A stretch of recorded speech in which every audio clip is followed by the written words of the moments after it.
All right. Think we're going to get started here in just a moment.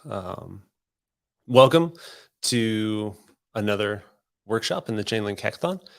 Today, we will be talking about running your own Chainlink node and how to do it with Docker. So we'll give a couple seconds here for everybody to get gathered, maybe about 30 seconds, and then we'll get started.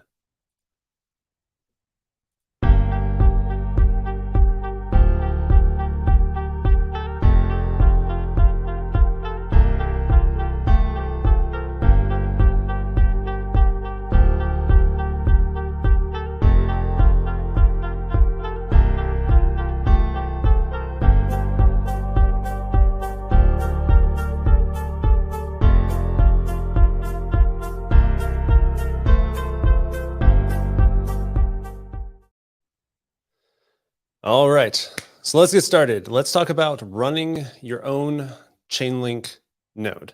You've been working through the hackathon, the workshops. You want to run your own node. How do you do that? What's involved? Today, we'll take a look at the docs. It's the place I like to start for everything Chainlink related because the docs are always up to date and have the best information as far as what you need to do. I will give a small caveat that I personally am going to deviate from the docs a little bit because I like to run two Docker nodes. The docs will talk about running one for the actual Chainlink node. I like to run a second one to host the database as well. And so we'll take a look at how to do that. I'll be doing all of this on a Mac laptop, but since it's in Docker, the same stuff should apply if you wanted to run it in AWS, GCP, on your personal machine, anywhere.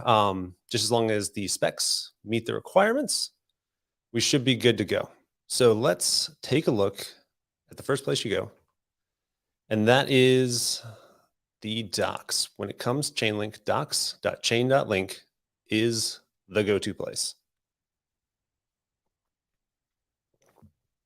And before I get too far, good morning to everybody, GM. So we go to docs.chain.link. We have a lot of stuff getting started, the different chains. For running a node, we're interested in this one, node operators.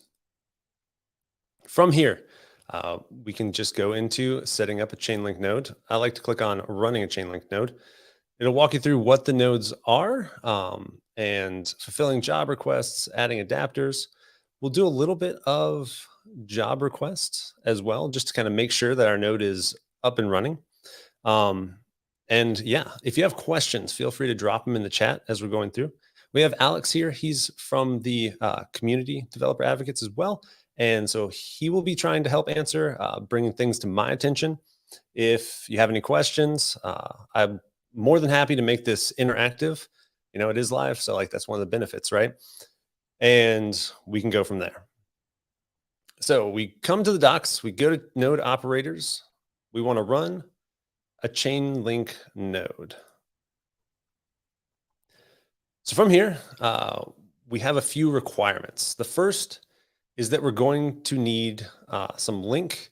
While we can run it without link, in order to go through this entire workshop, we'll need two things. We'll need some test link as well as some test ETH. So in order to get test link or test ETH, you can head on over to faucets.chain.link.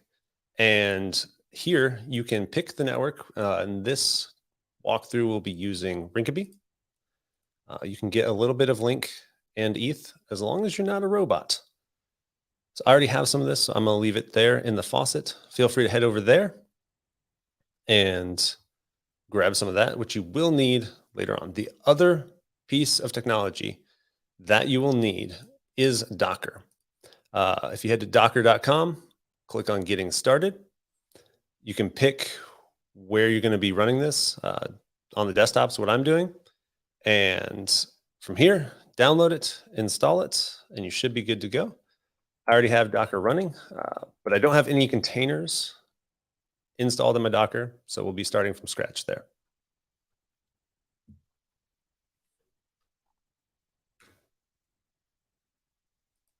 All right, so let's take a look. We'll need to make sure that we meet these requirements.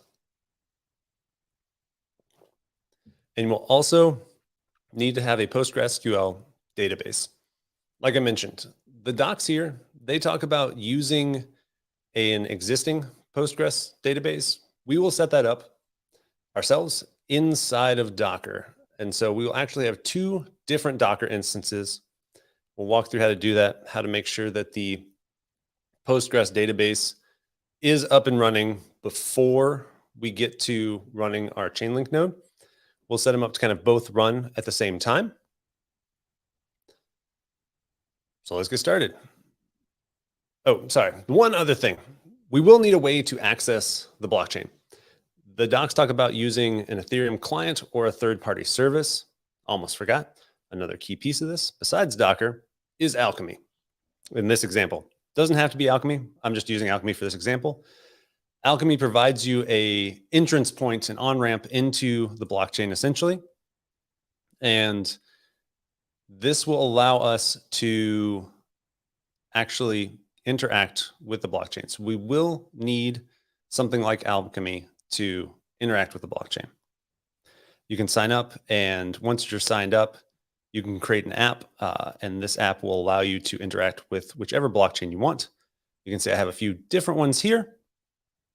One thing to note, this key, it's a private key. The API key for this, you don't want to share. It's not necessarily as private as your wallet private key, but being that it's a private key, you don't want to share it. So I'll be doing all of that bit off to the side of the screen. But yeah, never share your private keys. All right, so walking through the docs we have here using Docker. We talk about how to install it in different places.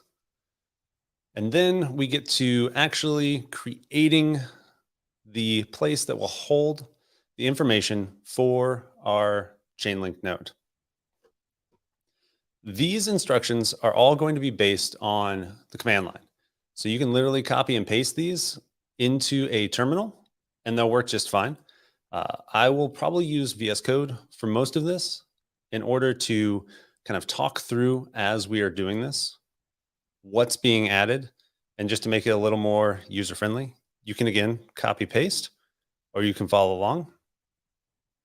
So the first thing we have to do is we need to make a directory for this information to be housed. In this case, one thing to point out, on most Linux-based systems, dotted files are kind of like hidden files. So this directory, you wouldn't see it if you just typed ls to list out the directories. You'd have to do like an ls-a, which shows all of them, including dotted files. So just kind of keep that in mind if you're following along and you take a look at your directories and they're not there. So we'll take these instructions, we'll give them a quick copy, pop them into our terminal, and copy paste. Oh, whoops. Looks like I already have it there. Let me get rid of that one. We'll get rid of the dot in this case. There we go. All right, so we make a directory. We call it Chainlink Rinkeby. I will cd into that directory. Cd just means change directory. And then I'll open up VS Code.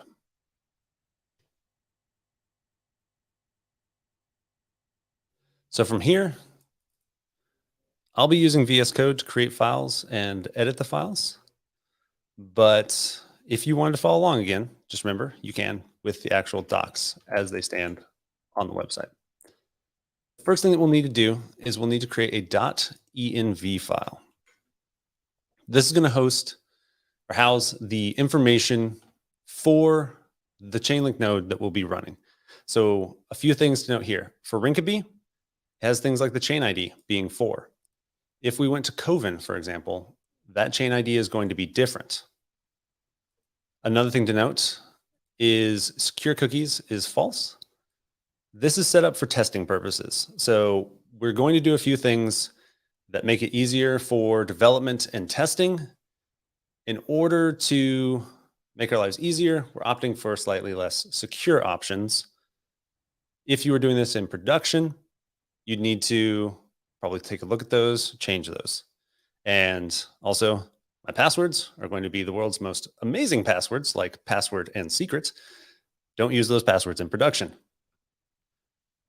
All right, so we're going to go to .env and we're going to just put this information in here. So we head back to VS Code, new file, .env, paste it in. Give it a save. Always make sure you save things.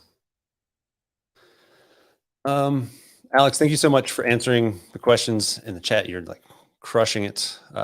Can I use Polygon to deploy a node?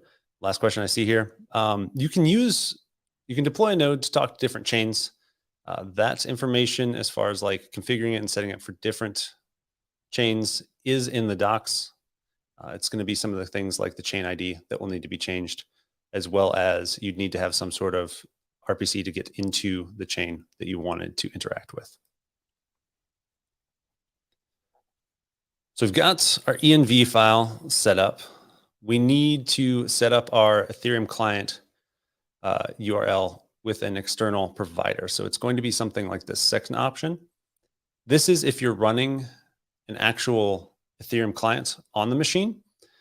If we're using a third-party client like Alchemy, we'll be doing something like this. And within Alchemy, the thing that you're going to get, it's going to start with a URL that looks something like this. And then here, this is going to be your API key. I'll fill that in a minute with mine. Again, that's the piece that you don't want to be sharing. That, again, comes from Alchemy. Right here, if you just click View Key, you will be able to obtain a URL like this that you can pop in here that'll give you access to the blockchain. So going back to the docs, we also will need some sort of database URL as well. And the database URL is going to be fairly interesting in that we're using Postgres, and then it has a bunch of values: our username, our password, where it is, what port it is, and what database, what the database is actually named.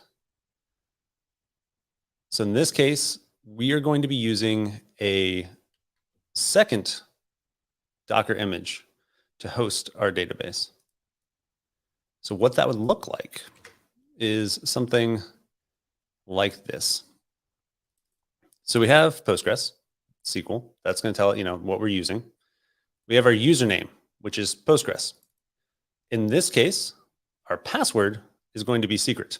Again, this is just for tutorial demo purposes. Do not use a password like secret in production.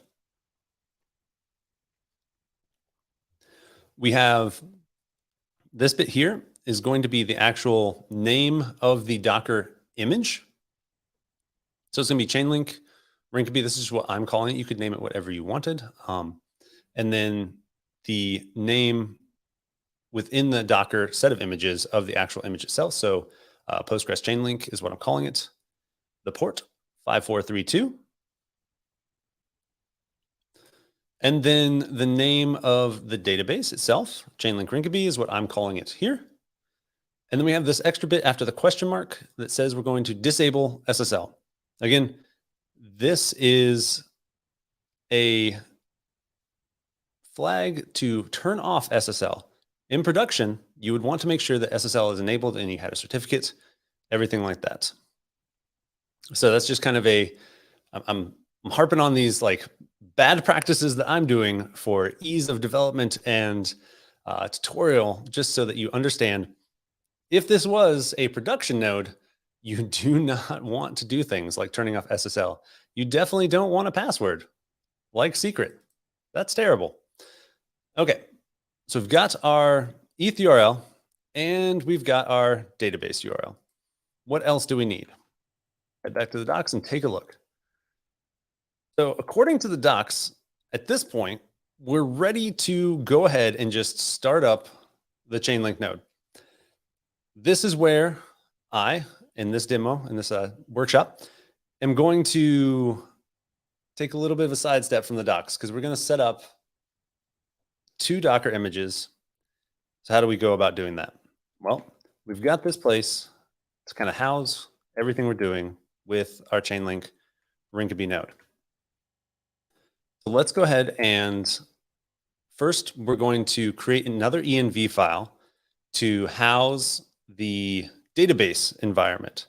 So this will be used for holding the user, password, and database name that we'll be using within the Chainlink node itself. So database.env. Within here, we'll need just a few things. We'll need the Postgres user, Postgres, its password, secret, and the database name, Chainlink Rinkeby. Cool. That one's pretty simple. The next one is a bit more involved, and that's going to be a Docker Compose, a YAML file. So what this does is this is going to house the information that tells Docker how to start everything up. So what do we need in here? We need a few things. So services is going to tell us what we're starting up. The first is that PG Chainlink. Remember, this is the name that we provided in our env file for the database, right? PG Chainlink. So this is the name of the image that we're going to host our Postgres stuff in. Yeah, Ben, you're not too far late. You're not too far. We're not too far in. So you could probably catch up. At this point, we've just been following the documentation if you're just joining now. And this is where things are starting to get interesting, and we're kind of taking a bit of a sidestep from the docs. All right, so we have our Docker Compose file. We're going to call this image, we're going to call it PG Chainlink. And then we need to tell Docker what actual Docker image to use. So the Docker image that we're going to use is Postgres. And we want to tell it, so I have GitHub Copilot on. That's where it's getting all this information from. If this gray stuff is crazy, sometimes GitHub Copilot is amazing. Other times it's not quite there. So we have our image Postgres. We're going to tell it which ports to expose. We need to, or which ports to map and expose. So we need to map and expose 5432 from the Docker image to 5432 on my local machine. We're going to give it a environment file. This is going to tell it what environment variables to set up. In this case, we're going to give it that database env. That's going to be this information. So it's going to set this information within our Docker image, set those variables. This next bit is important, but also is going to be different for you. So we need to set a volume. We need to map within Docker. We're going to map a directory from Docker to our local machine. And the reason this is important is that the Docker images are kind of ephemeral in that when you shut down the Docker image, it just disappears. It's like that machine gets destroyed. And if you were to start up a new one, it's a brand new, fresh machine. So if we don't have a way to store information, store data between instances, anytime that Docker image got shut down, we'd lose our database. It'd be gone. So we need a way to keep information between Docker images starting up. The way that we do that is we will use a directory on the local machine and map that to a directory within the Docker container. So we need to let Docker know about that. And this would be different for you unless for some crazy reason, the user that you're using on your machine is also RG. And you're also in the development directory, but probably not, right? So what we're saying here is we're mapping a local directory. So I need to make a new folder here and we'll call it data. We're taking that directory and we're saying within this Docker image, we're going to map that to var lib PostgreSQL data. So that's kind of like a bridge between the ephemeral Docker image and our local machine. Cool. And then at this point, this should be everything we need to get Postgres up and running. But we also need to let Docker know about Chainlink and how to run the Chainlink node. So let's go ahead and define a Chainlink service as well. And this is where this is pretty amazing, but we'll type it out. So the image that we're going to use is actually going to be smart contract / Chainlink. And then you can define the version that you want. I'm just going to use 1.3.0. This is telling, again, this image is just telling Docker which image to go and grab. So in this case, we're grabbing the Chainlink and we're grabbing version 1.3.0. And then we're also going to, again, define an environment file. In this case, it's going to be, the .env. So that is, remember, this first file that we set up. Remember, if you're following along, this should be your private key. I'll change it in a moment. I'm also saying that to remind myself so that when I save this and things don't work because I haven't put that key in there, I'll know why.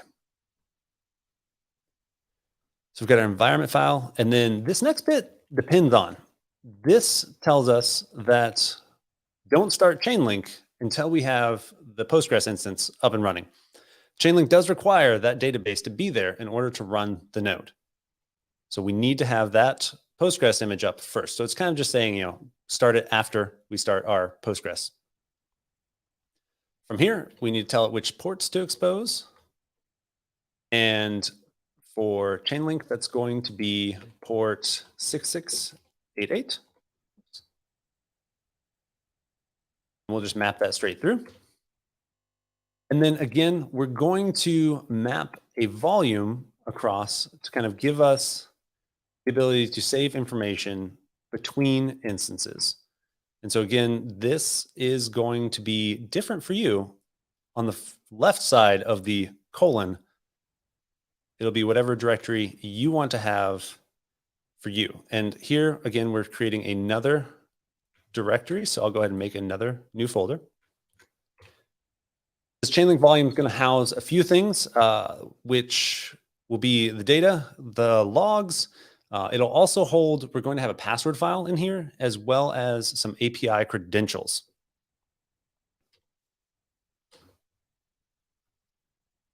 So we're going to use a command to start everything up. So the command that we're going to use is node start.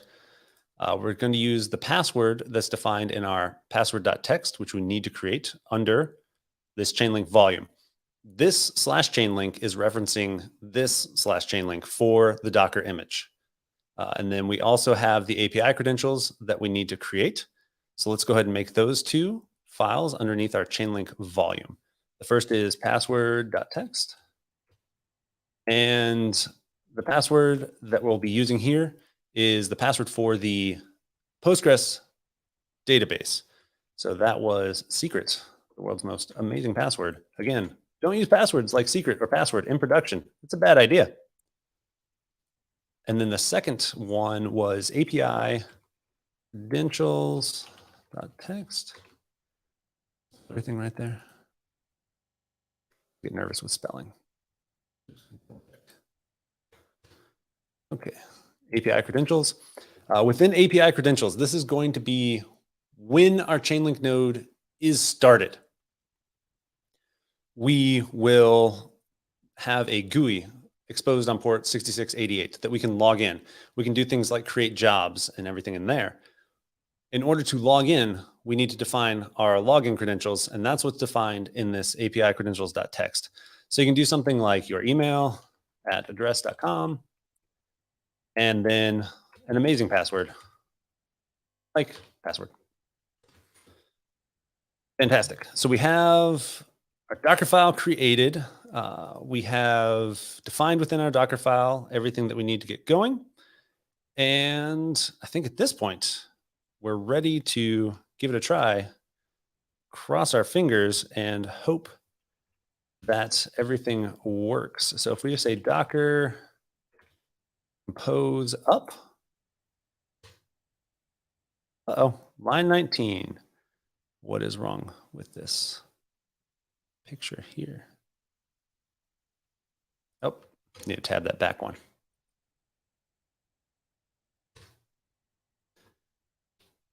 Okay, so error response. Ports are not available.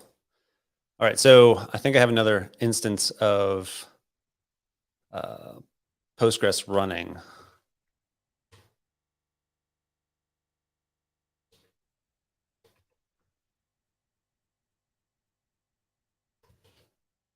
Yep.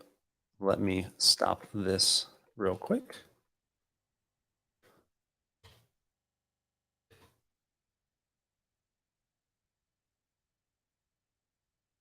See if that, okay.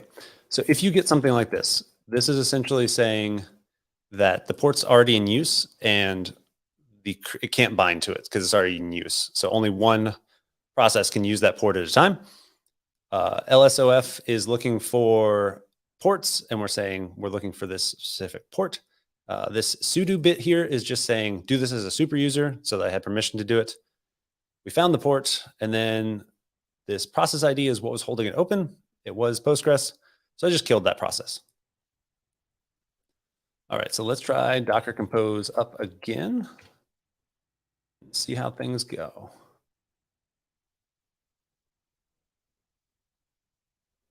Okay, so it looks like things might be working just fine here. So we have two, you'll notice there's kind of two colors here. The first is that Postgres instance, and the second is the actual Chainlink node itself running. And if we take a look here, looks like we're starting up. And we're getting some transactions. And it looks like we had an error. Let's take a look at actual Docker too and see within the Docker desktop, you can see here, we have Postgres running. It's green. Chainlink is not happy. So what happened here? Let's take a minute and take a look. See if we can troubleshoot this bad boy.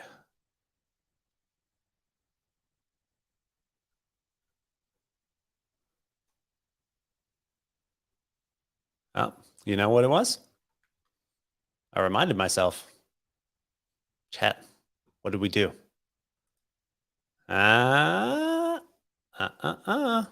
So let me go ahead and pop my actual API key in here real quick, and we'll see if we get this working.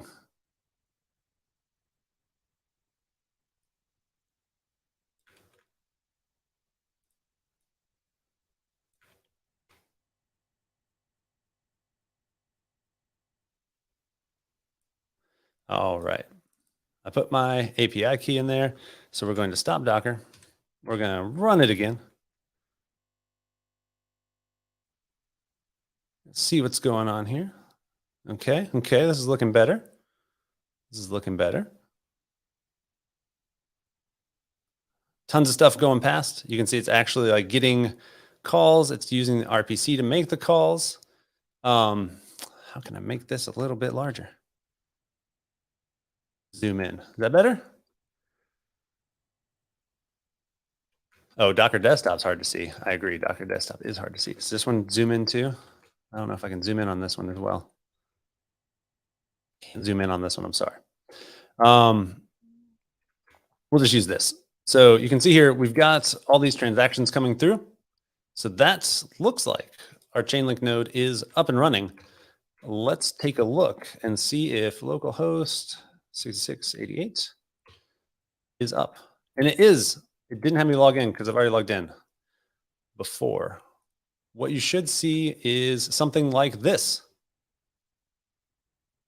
Okay, so at this point, this is going to be the credentials that we stored here in API credentials.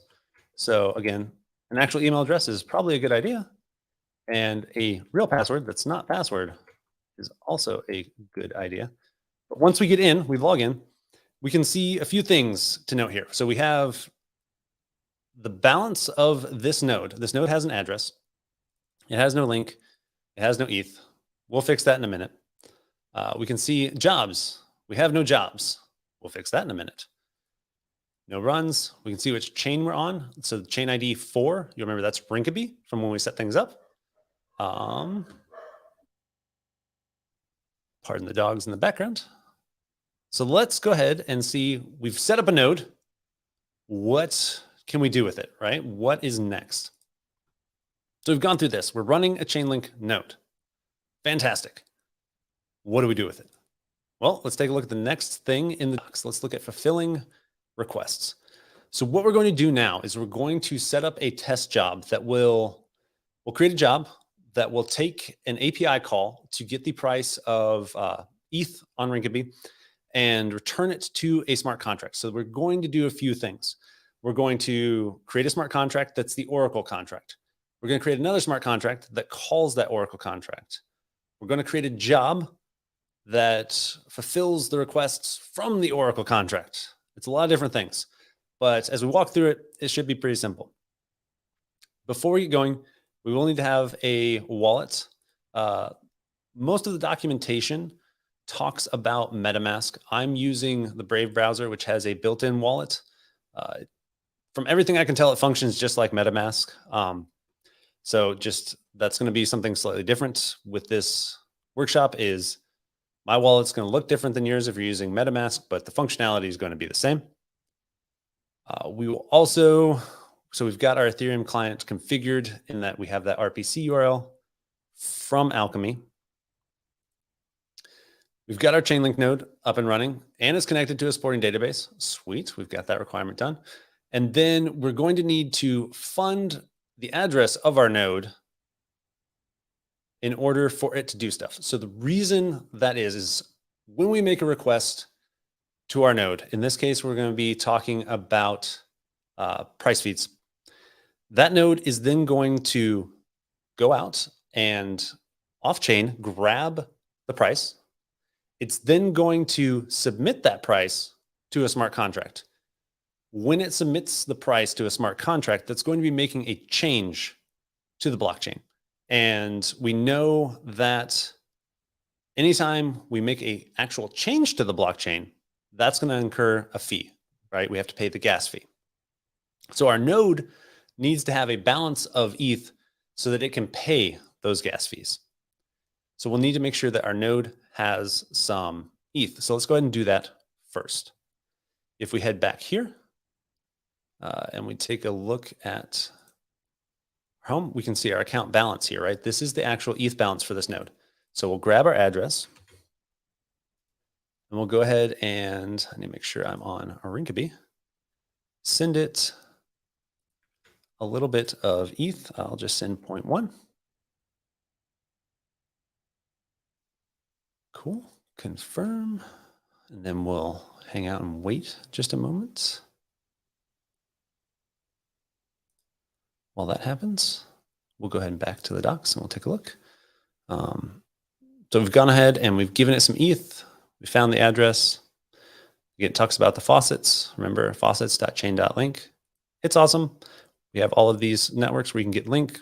Most of them you can grab like the native token as well. Not necessarily all of them, but you can definitely get Link here if you need it. And then we'll go to deploying our own Oracle contract. So the Oracle contract is going to be kind of like that bridge, that connection from our node to the blockchain. So let's go ahead and just follow the instructions here. So if we go to Remix and we open the Oracle smart contract, you can see it's maybe the world's most simple smart contract. Yes, this is it. It's 3 lines of code. Because what we're doing here is we're importing one of the Chainlink contracts already. We're just defining a license, what version of Solidity we're using, and then we're importing this contract. So we'll go ahead and deploy that, right? And we'll need the link token address. So this address defines, oops, I think I'm blocking it a little bit there. This address defines link on Rinkeby. So this is where the actual link token is defined on the Rinkeby network. we'll need that when we deploy. So if we head back to Remix, and if you're not familiar, Remix is essentially a web-based IDE for smart contracts. It's awesome. As you start to get more complex, you might look at some of the starter kits that we have on GitHub for things like Forge, Truffle.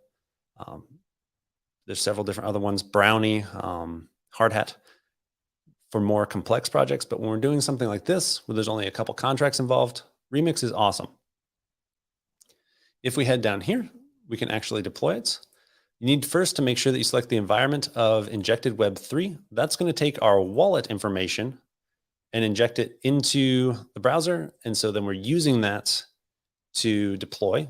So that'll use whatever network we're on, stuff like that.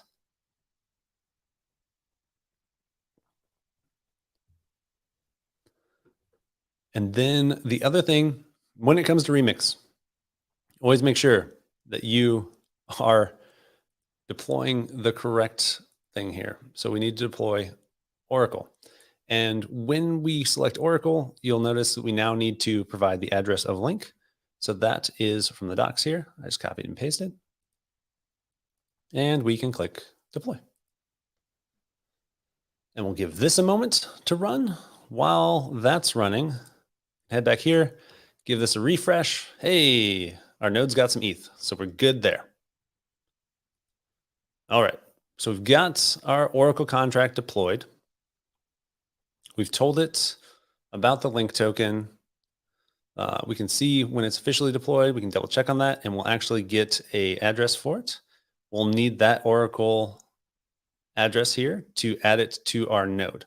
So once this is deployed, we should see here down in deployed contracts. Fantastic. So we'll need the actual address of this contract. So our node has an address. Our contract has an address. We need to let our node know about our contract. So how do we do that? If we go into the GUI, or sorry, I said that backwards.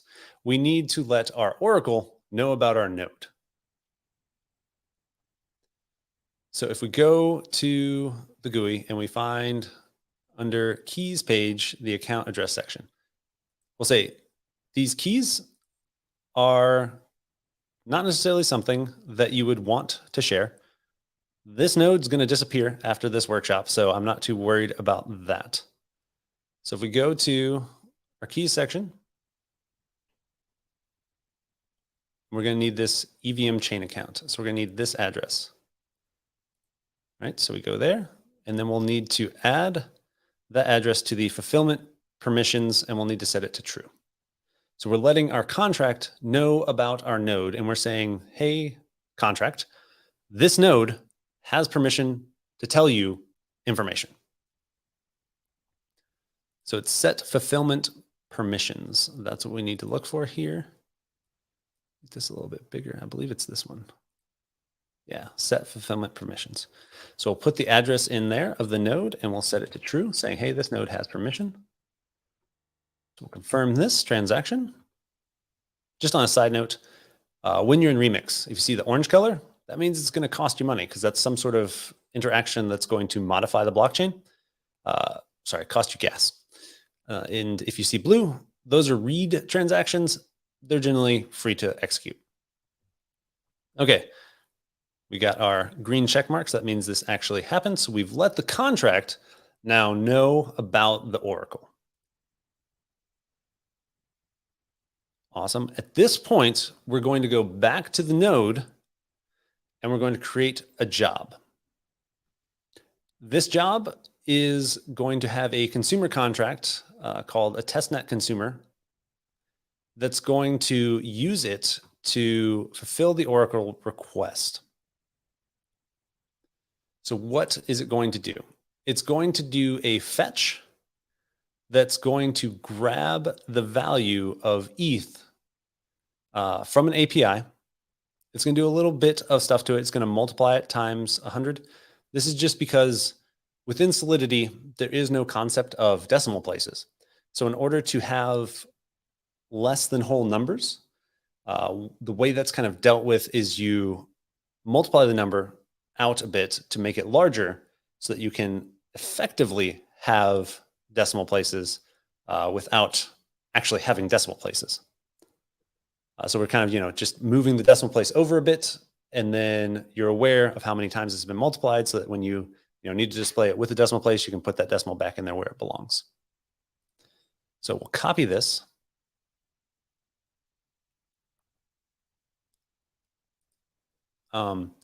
There's a question here about Rinkaby is deprecated. So yes, Rinkaby is kind of reaching the end of its life cycle, I guess you could say. And that's definitely something that we are looking for, where the next network is going to be for test nets and stuff like that.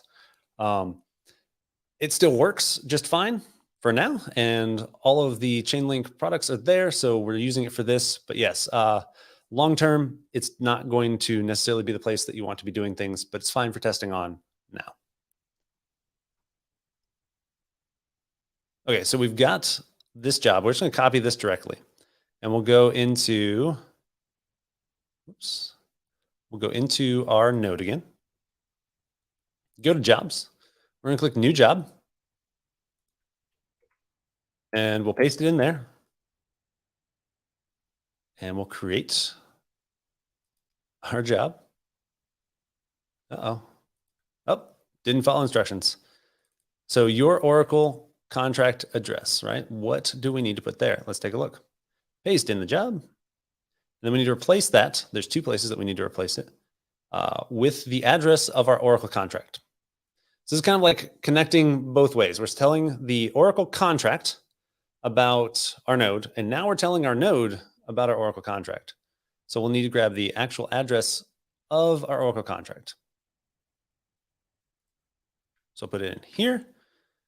And then where's the other spot? Right here. Cool. Create a job. Successfully created our job. It's called job 1. Awesome. So we've got our job. Once that's done, we'll need to get the external job ID value and save that for a bit later, but we'll get there in 1 second. So now we need to use the testnet consumer contract and deploy it. So we'll click on that link. It'll take us to another instance of Remix. And this one's a bit more interesting. So what is going on here? We'll do a quick walkthrough of this contract. This is essentially the contract that's going to interact with the Oracle, and via the Oracle, our node. What it's doing is we're going to request the Ethereum price. So it has a bunch of different requests, right? Different things to look at. If we just look at request Ethereum price, you can see we're creating a Chainlink request, and we're passing in things like the job ID and address, and we're adding to our request a GET. Here's that API that we're looking at in the response from this API. So if we take a look at this API, you can see it's a JSON response. And this is a pretty simplistic JSON response in that it has one item. So we have one item USD, and we're going to multiply it times 100. That'll essentially give us back this value, right? We'll move our decimal over so that we're not having to have a decimal place in there. And then we're taking this request that we just built, and we're sending it to our Oracle. Cool. Let's go back to the docs and take a look. So we open this, and we'll compile it. Mine's set to auto compile. So we'll deploy it. So we need to deploy this contract, testnet consumer. So let's do that. So mine's set to auto compile here. If you don't see a green check mark, you can click compile, and it'll compile it for you. Just let you know everything is good. Injected Web3, and then a testnet consumer. So we'll deploy this contract.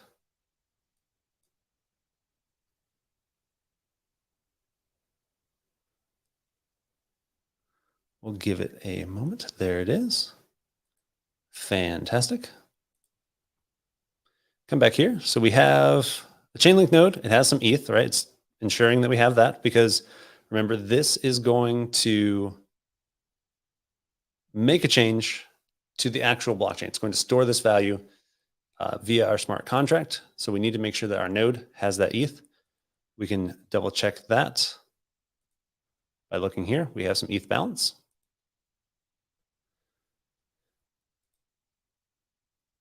We need to fund this contract that we just deployed with some link.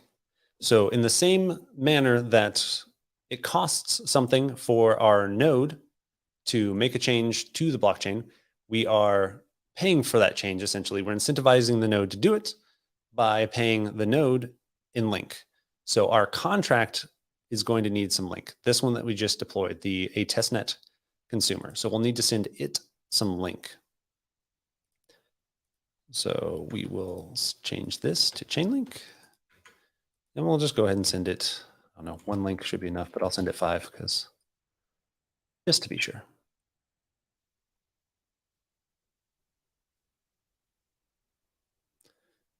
So this will give our contract itself will now have a balance of a link.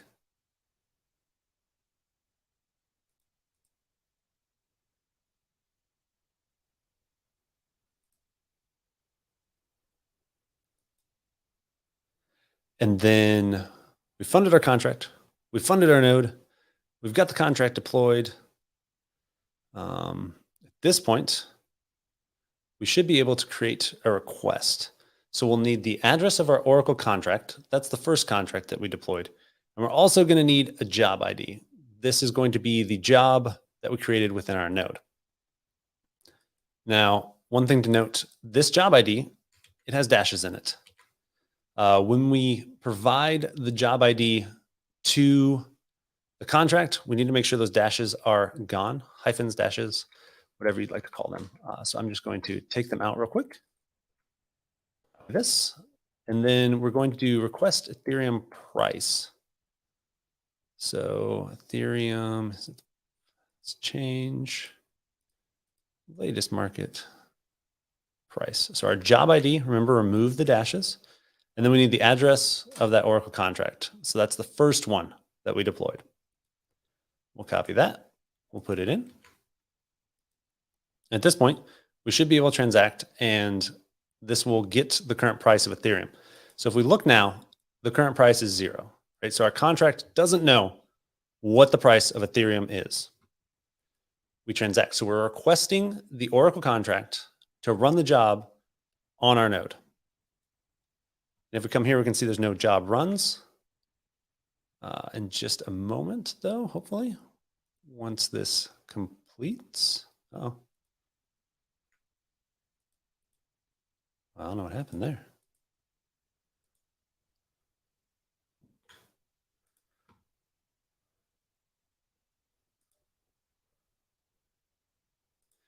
Oh no. We lost our contract. We'll reload that in 1 second. So we lost our contract. I don't know what happened with the remix there. The actual run, I can go grab it here in just a minute. But you can see here we have one recent job run. This is going to be that request that we just made. So let's go ahead and let me look real quick and see here. So we sent need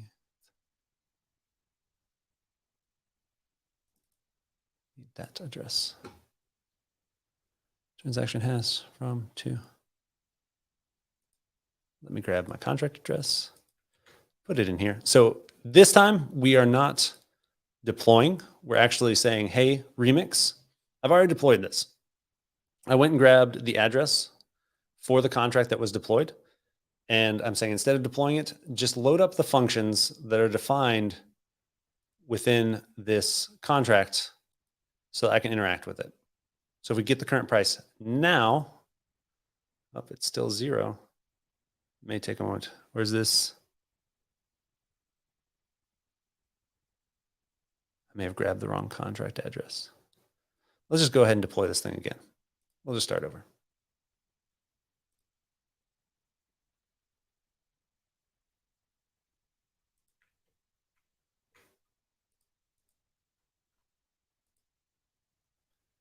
What's going on?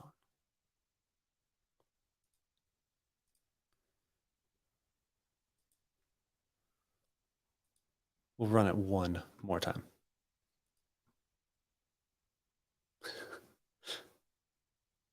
I may need to just give it a second. You're right.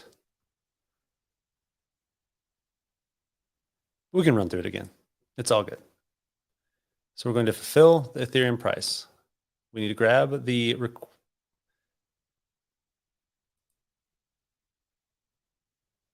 oops, that's the wrong one, right? Not fulfill, request. Request the Ethereum price. We need to grab the Oracle contract, which is this one. Put it in here. We need the job ID. Again, we need to ensure that the job ID doesn't have the dashes in it.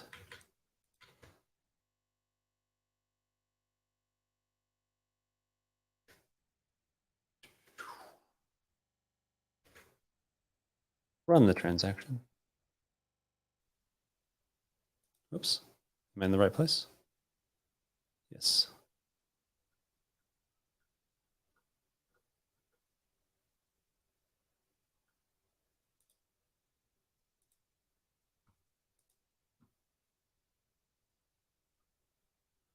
And while we're waiting on this one to go through, let's see if our current price is fulfilled. It is. You were right. Ring could be slow. Just give it a second. So we can see here our price is 281.81, which is going to be probably what this was whenever this ran. Yeah, so you can changes every time because the price fluctuates. But we've got our price. We need to add our 2 decimals here. And at this point, we have gone from taking our Oracle node, creating it. We created a job within that Oracle node. That job takes in a few things like the address for the API, what to look for within the response. It's then run that job on the Oracle node. The Oracle node has then submitted the response to our Oracle contract, and our Oracle contract has stored the price so we can have the current price of ETH on chain from an API. This is the same basic process you'd use for any API. And there was a question earlier of like why you'd want to run your own node. Defining jobs like this gives you access to creating requests for APIs in any fashion that you want. So while you can use existing nodes and some of them have APIs that you'd want access to, if there was something you wanted to add to it, another off-chain data source that you wanted, having your own node in the Oracle network is a great way to have the ability to access any information that you want. I don't know, Alex, are there any questions that we haven't gotten to? I know that you all have been doing a fantastic job of like answering each other's questions. Alex, you've been a massive help. I guess too, what questions do you all have about any of this as we're kind of wrapping this up because we're coming up on time? Someone's wondering about running on hard hat instead of Rinkeby. I'm assuming that question is about this environment here. Is that what the question is? Or Brownie or Foundry? So I'm a little confused by that question if it's not just about these different providers here, because so Rinkeby is a blockchain. Hard Hat, Foundry, Brownie, those are all different frameworks for developing and testing smart contracts. You can connect them to any of the blockchains.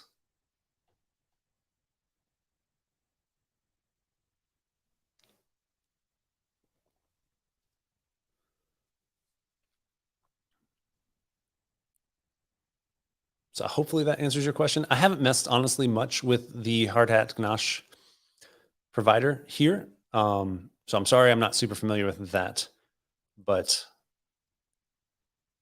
yeah, if you want to take a look at more like doing something like Hard Hat, I'll be having another workshop on Thursday building out a NFT-based game using Foundry. So if you have questions or wanted to see what that looks like, Hard Hat is great. Truffle's good. Hard Hat's great, in just my personal opinion.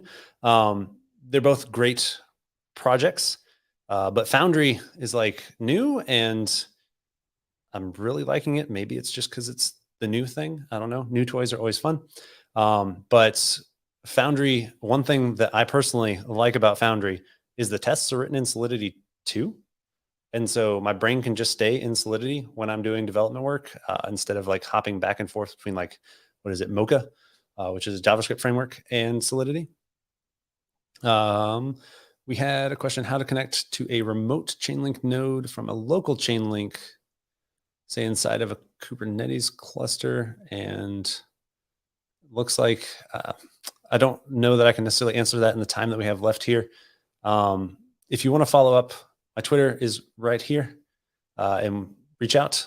We can chat about that. I can get you the docs that you need to do that. If you have questions, and I guess too, like anybody else, any questions, comments, want to just chat, hit me up on Twitter. The DMs are open. So happy to talk about all of this stuff and everything. So yeah, I don't know. I think that we may just call that a wrap. But before we go, one important thing real quick. There is a survey, and it would be super, super duper helpful. That up there, that QR code, if you can fill that out, it would be super helpful. I think Alex posted a link as well in the chat earlier. But yeah, it's awesome to know, like, what can we do better? What can I improve? What did you like? What should we do differently? Stuff like that. There's the link. Thank you, Alex. Yeah, I guess that's a wrap. At this point, we have a fully functional Chainlink node and a Postgres node up and running on our machine, taking requests from the real blockchain. Huzzah! So thank you very much. And yeah, have fun in the hackathon.